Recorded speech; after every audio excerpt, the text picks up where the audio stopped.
Clap. All right. Guten Tag, it's Rich from Hughes and Kettner, and I'm sat here on the Hughes and Kettner couch with Mr. Steve Stine. How you doing, bud? I'm doing very well. How about Good. you? I'm doing great. I've just said something very strange just then, but you're doing good and so am I, so that's all nice. Anyway, so what are we here for today? Well, first off, we've got the Hughes and Kettner Black Spirit floor amp in front of us, which Steve has never played before. That's right. We're shooting this in the future, so about 2 months before you guys get to watch this. But what we want to talk about today is guitar sounds, and specifically solo sounds. Sure. Because I was at a clinic with you at Sweetwater Gear Fest. Yep. A couple of months back now, this will be, and you talked about the building blocks for creating great guitar solos. That's correct. Techniques, mindsets, and also some of the sounds. Right. So what I wanted to do today, seeing as we've got a brand new amp, is to get you to have a look at it. Sure. And make a few of those sounds and explain to us, impart a little bit of that Steve Stine special knowledge on the people who are watching the Hughes and Kettner channel. That sounds so let's great. do it. Okay. Well, basically what I try and do whenever I'm making tones is I'm kind of a minimalist, so I don't really use a lot of pedals and a lot of different gear. I like to be able to dial something in fairly quick. And that's what I've always loved about the Hughes and Kettner stuff, from the Grandmeister, which was the first one I had, to the Black Spirit head, to now looking at the floorboard, which is really cool. And if you know anything about Hughes and Kettner, the knobs are backwards on this. So that's what I'm trying to get used to. So you're going to see me grabbing the wrong buttons sometimes here. But basically what I try and do is I dial in 3 sounds. I dial in a clean sound, a crunch sound, and a lead sound. And what I love about this amp is that they all kind of blend in. When I create a clean sound, I can get crunch out of it. When I create a crunch sound, I can get pretty clean with it, and it kind of goes down the line. So I thought what would be kind of fun here is trying not to make too many mistakes. I'm going to try and dial in a clean sound, and then we'll go from there. So what I'm going to do here is I'm going to start by just switching this over to clean. And the first thing I would do, let me figure out where I am here. I would turn the gain way down. Okay, well, we've got one of the pre-loops on. Oh, gotcha. Thank you. Yeah. Thank you. Okay, and because I'm turning the gain quite a ways down, it means that I'm going to have to turn the master up a little bit, right? But even there, I mean, you can hear it's really clean. So then a lot of my kind of adjustments come from my volume and my toggle switch, my pickup switch. So that's where I get a lot of these sounds from. So when I go clean, I have a tendency of going in the 4th position. And what pickup configuration? Well, that's using this and part of this. Okay.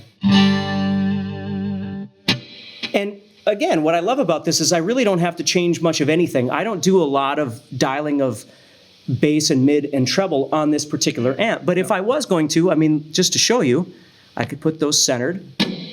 And then I would bring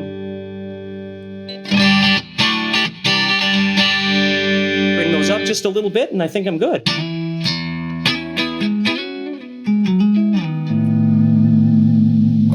And that's kind of what I get. And then if I want a little bit more meat out of it, I can switch to this 5th position.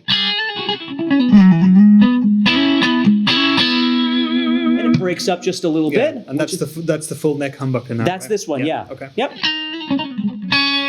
Which generally with my EMGs, this would be an 89, they call it. Yeah. So I've got an 81, an SA, and an 89. Okay.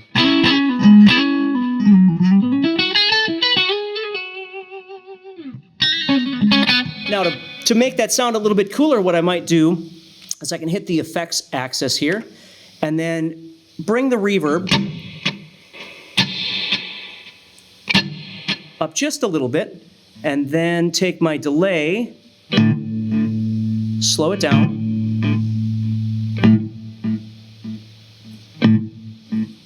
and usually I like maybe 2 delays, something like that, right around there. Mm-hmm. And then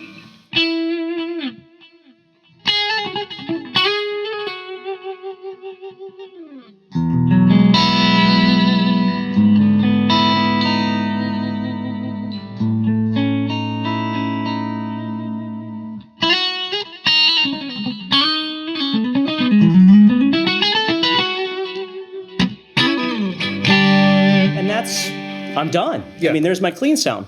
Now, you can help me with this. Well, we're going to store it the same way we used to, right? So we're going to hit store. Exactly, yep. Can I store this? You can store it, for Okay. sure.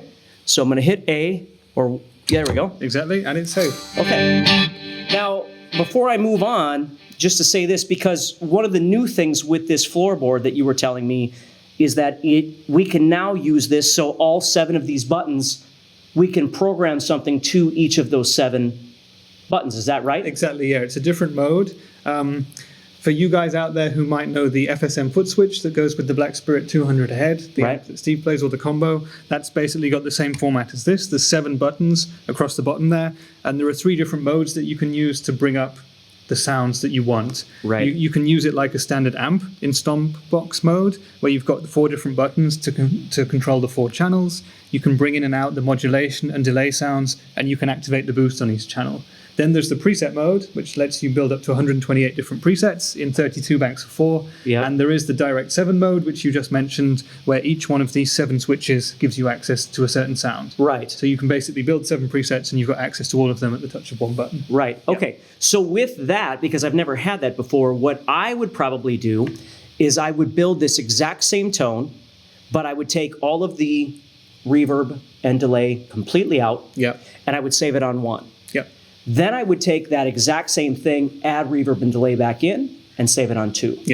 That's how I would do it. So then I've got a completely dry sound, and then I've got an affected sound. And then I would do the same thing with my crunch with 3 and 4, and I would do the same thing with my lead channel with 5 and 6. Okay. That's how I would use it, which is great because I don't have that option right now. So right now what I do is I create those 3, and then I have to bank up to my dry ones or bank up to my affected ones. Okay. Should we quickly go through and build those 6 sounds then? Well, that's fine. So what we would do, so we can store this. I've already got it up, but we can store this to number 2 here, right? Yeah, wait a second though, because I think we're not on the we got to be in the right yet. mode. There's a little switch down on this side here, which you guys can't see, but that toggles between the different modes. If I preset mode, Stomp Box mode, and Direct 7 mode. Oh, there you go. And now we're in that 7 mode. Okay. You just give us a tone. We should hopefully. We've still got the sound. Yep. So we can go. So ahead we're going to and store that to. We're going to store that to the second one. Yeah. Let's just to be sure as well store it in the first one. Okay. So we've got it on both. So A and B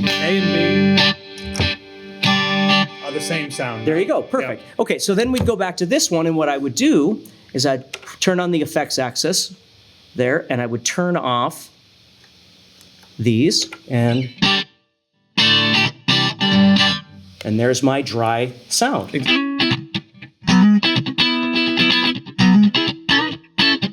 Right? So now I would store that on A. So now it's completely dry. And then B, I have the effect. Exactly. And I am going to bring back some of that feedback. Oh, whoops. I want that one. Sorry. Oh, that's better. So I store, and there we go.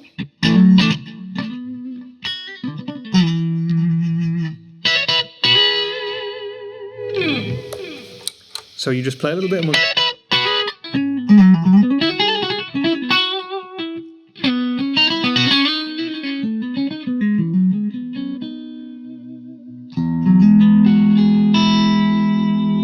That's awesome. Yeah, beautiful. So 2 identical bass tones, but 2 totally different flavors because of the reverb and the delay. That's right. Yeah. So if I was playing, doing some soloing stuff on a video or live or something, I would go to the one that has delay and reverb, give me a little bit of confidence booster there. And if I was playing within the context of a song, I might remove all of that and then just play it dry, which is perfect. Okay.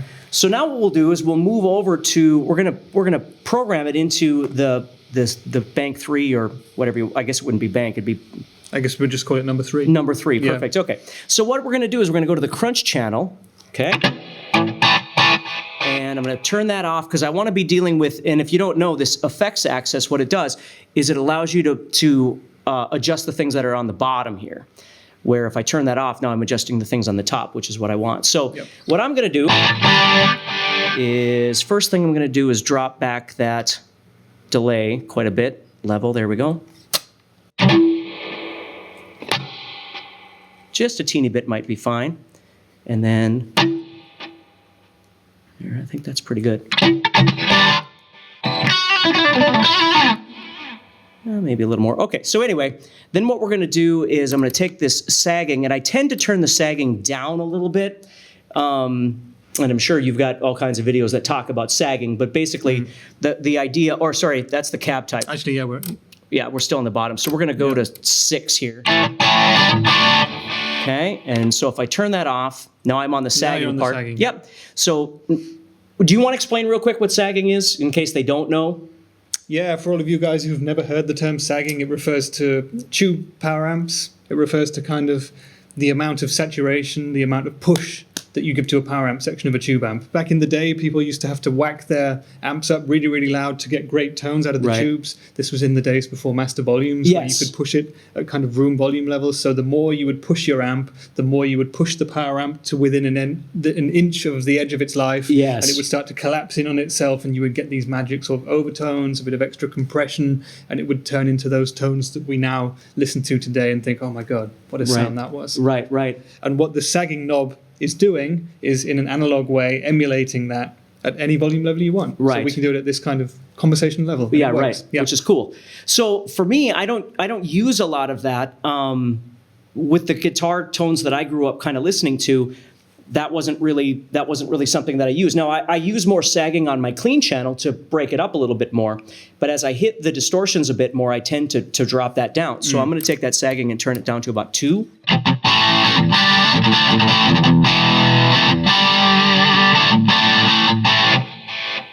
Which again is really good. I'm going to turn down that delay level just a little bit.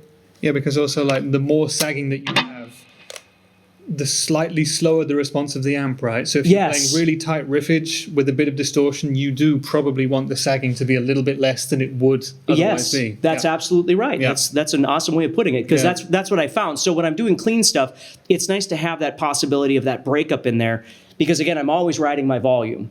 So I can always bring it down a little bit and clean things up, but it's nice when you can push it and get it kind of spongy when you turn it up. Yeah. On my gain, I don't really use that. It's just not something I use much, so I'll turn it down quite a bit. Okay, so what I'm going to do is I'm going to hit the boost button here. And as I understand it, again, I just go by sound. It doesn't really matter what you call things, but the boost isn't really just a gain elevation, it's an actual tonal change, correct? Yeah. Okay, because that's what I've always thought. So I turn that up, and again, it sounds substantially different. Yeah. So what I like about this, for more of the 70s kind of stuff and things like that, I've got a great sound.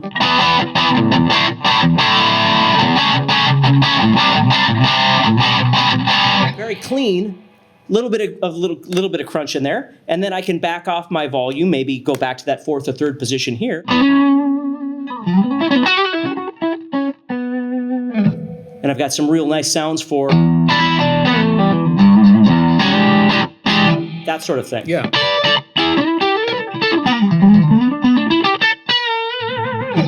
So that would be something similar to what I would do. I just can't decide on my delay level today, but we'll turn that up a little bit. So now it's got effect on it. So this would be something where maybe I would store it here on number 4. So it's got a little delay, a little bit of reverb, and then we'll store it on 3. Just make sure they're there. And they are. So then what I'm going to do is go back here, turn off the reverb, turn off the delay. There we go, and then I will store it here. And it's completely dry. Yeah, that's that dry crunch sound. Yeah. And again, on the next patch there, you've got the delay and the reverb. So do you want to give us a bit of a play? Absolutely. And I'll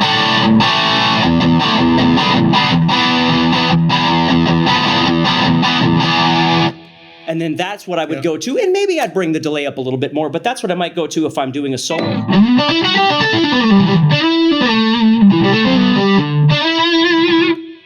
Something like that. Yeah. Okay, so then we get into the 3rd channel, which is, for me, is just heading over to the lead channel.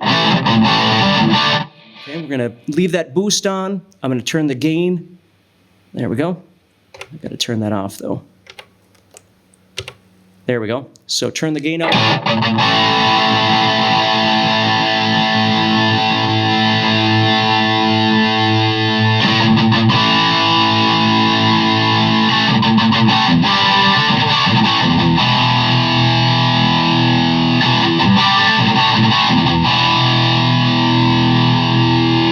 Now, I'm not sure are they hearing the mic or are they hearing the direct? We're taking both levels. Okay. So what we might be able to do is mix both of them in during the video and show you the red boxes and also the sound Sure. from the Well, mic. that's great, because what I'm going to do, I don't know where the red box is set on this one right now. Yep. So what I'm going to do is I'm going to switch this over to 6. So there's 8, 7, 6, which is kind of my go-to for that. So Which is an American 4x12, isn't it? I believe it is. Yeah. I can, again, I just go by what I hear, but Yeah, I know that number 6 is the one I go to. So.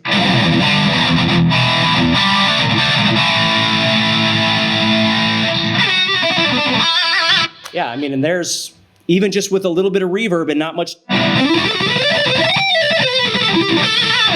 That's pretty good.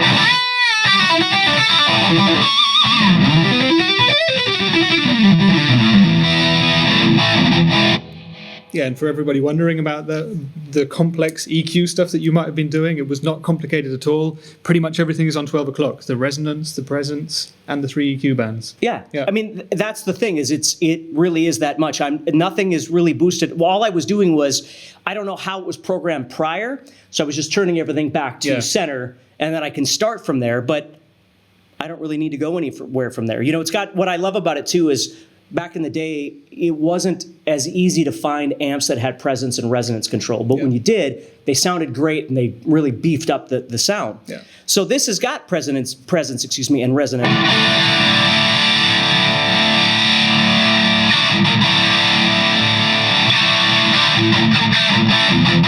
Which I love. I just got to be careful because the older I get, the less my high end is there. So I don't know if I'm killing anybody in the room, but.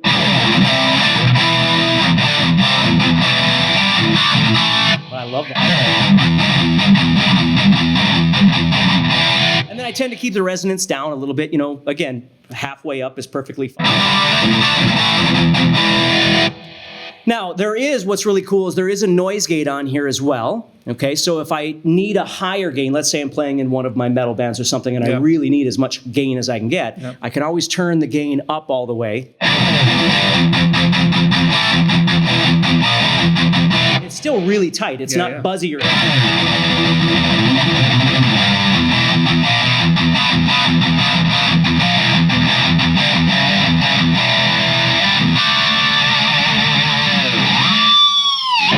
Right?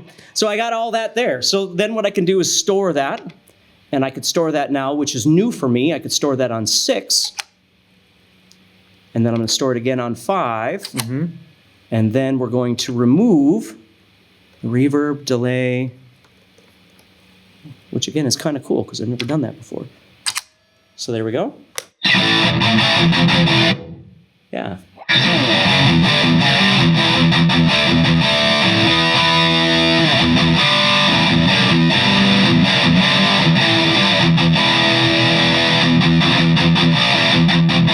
Yeah, and it's just tight. And then what I can do, actually, since there's 7 of them, what I might do is I might take this 7th one and build somewhat probably just about the same as what I did here in this lead channel.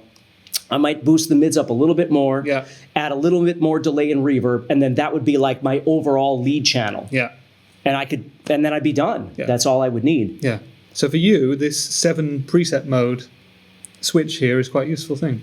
You get 3 gig with that, no problem. Yeah, it's really nice because I wouldn't, again, you know, banking up isn't a big deal, but you have to prepare. Yeah. Right? So you can feel the solo coming or something like that, and you've got to bank up or down to get to the bank, and then you're ready to go, and then you hit it, and then you got to remember to go back. Now, you'll notice nothing that I'm doing is real shocking. So I don't use so much delay or reverb that if I forgot to go back, it would be the worst thing, because it wouldn't. It'd be fine. But in my head, it makes all the difference in the world. Yeah. So to be able to have it all sitting right there is really nice, because then I don't have to worry about banking up or down. It's just right there. Yeah. So if I want clean, I go to 1, or if I want clean with effects, I go to 2. Yeah, absolutely. Yeah. And if it works for you, it works for you. And hopefully we've not cut anything out of this, so you've seen in real time how quick it was. Just to build these sounds that would get Steve through a show. Yeah. So that worked really well. Yeah. I mean, and not to interrupt you, but that really is the key for me. Is that oftentimes when you travel and you play in different places and have different amps and all these different things, you can't bring a 25 pedal rack mount or a rack board with you, you know, a footboard or pedal board, excuse me. Sometimes you just can't do all that. And so in my life, I found that it's just easier to find something that sounds good and dial it in quick and go. And that's not for everybody. Everybody's different, but that works really well for me. And yeah, so that's what I dig about it. Yeah, so if that works for you, it could work for you. Yeah, that's right. I have one final question for you, Steve. Absolutely. It pertains to something you said about riding the volume. Yes. Something that you do a lot, but you're an educator, and I guess you know that a lot of students like to turn everything up to 11 and just go from there. Right. How about a quick tip for us on good use of that during a live show absolutely. context? So even if, usually what happens is you wind up turning it all the way up, and then that's where you spend all your time. Yeah. There's a couple of little things that you can learn how to do. One is, now again, maybe I'll go back to 1, 2, 3, 4. Well, I'll use this channel for now. If the noise gate is too hot, I can bring it back down. But so if I turn it all the way up, I'm in full-on Metallica mode, right? Yeah. But what I can do is I can bring the volume back a little bit. And what it does is it gives me just a little bit of leverage when I need a little more in a particular song or something like that. Yep. I can bring the volume all the way up. Now, my volume doesn't have numbers, so I don't sit and worry about whether it's on 6 or 7 or something like that. I just play. Yeah. But if I do back it off, a volume knob on the guitar isn't like a volume on a stereo. As you back that volume off, there's frequencies that are not being pushed through, and the entire, situation is changing. So if I take and turn this down quite a bit, you can hear that it's quite a bit different. Now there's gain coming through, no doubt about it. Bring it all the way up.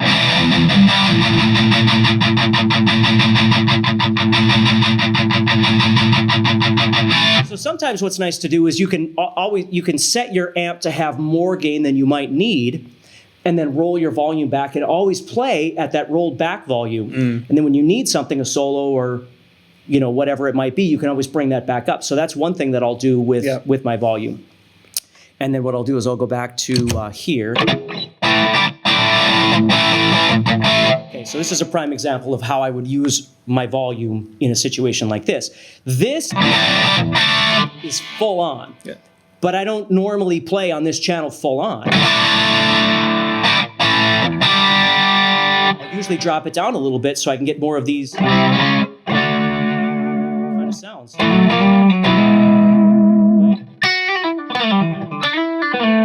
But then the other thing I'll do, that's squawky to me. So what I'll do is I'm always adjusting this. Yeah. Like it's almost a tick that I can't get rid of. Because it sounds more like this, and I like that sound.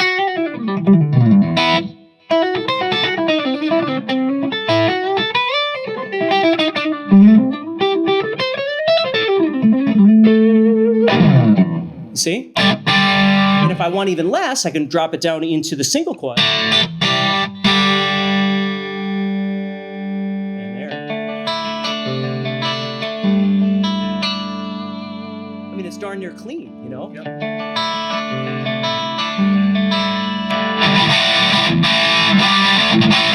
And that's from one. That's what I love about this amp is that it whatever you guys have done, it works really well for cleaning up, and then I can crank it back out again. Yeah. And that's all on that channel. Yeah. I mean, I could live on this channel and get through a gig all the way around. I wouldn't even have to go to the clean or the heavy, unless I'm playing in my metal band, then I would probably go to the next channel and never leave anything else, right? But anyway, I digress.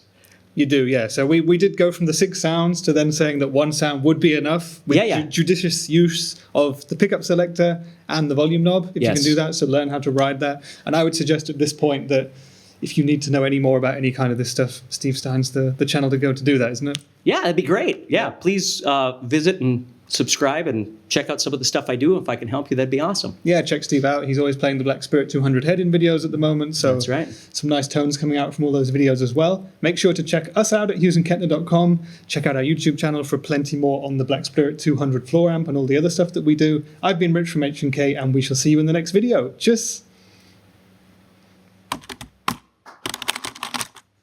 Yes, thank you, Rich.